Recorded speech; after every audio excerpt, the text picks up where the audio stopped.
That morning, the room was so quiet, one could hear the slow ticking of the clock against the dark wooden wall. The father sat near the tall window, his back straight, his hands resting lightly on the armchair. Soft European light filtered through white curtains, settling gently on his silver-streaked hair, giving him an air of calm authority. He set his teacup down and did not look at his son right away.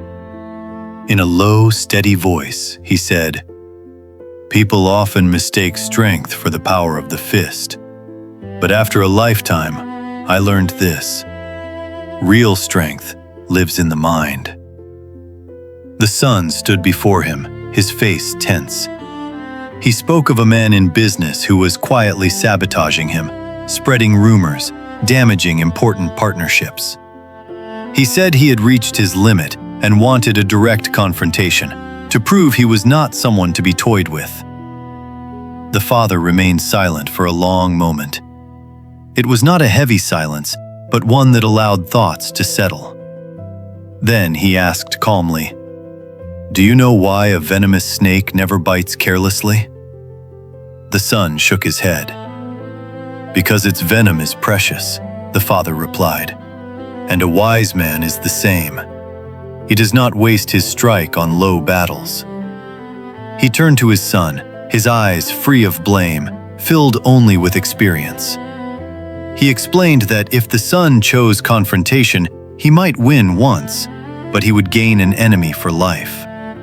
By attacking, he would drag himself down to the same level, and once on the ground, every blow becomes ordinary. Then he gave his son 3 instructions, each one sounding unreasonable at first. Praise the man publicly. Send him a message of gratitude, as if he had once been helpful. And finally, invite him to a private meeting, not to argue, not to compete, but simply to meet. The son could not hide his confusion. He asked whether this would make him appear weak, whether it was the same as bowing to someone who meant harm. The father smiled, barely, just enough to soften his words. "No," he said, "that is not bowing. That is rising above the battlefield." He explained that when you do not strike back, your opponent loses direction. When you remain calm, they begin to doubt themselves.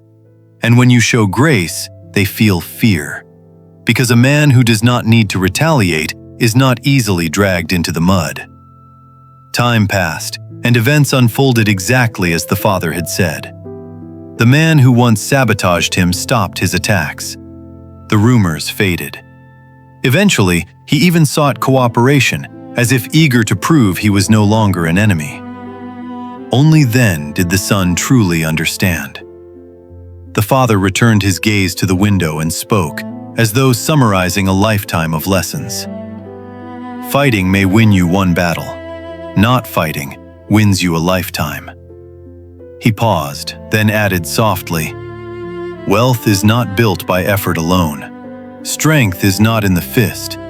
It lives in the wisdom of those who came before and paid the price for you."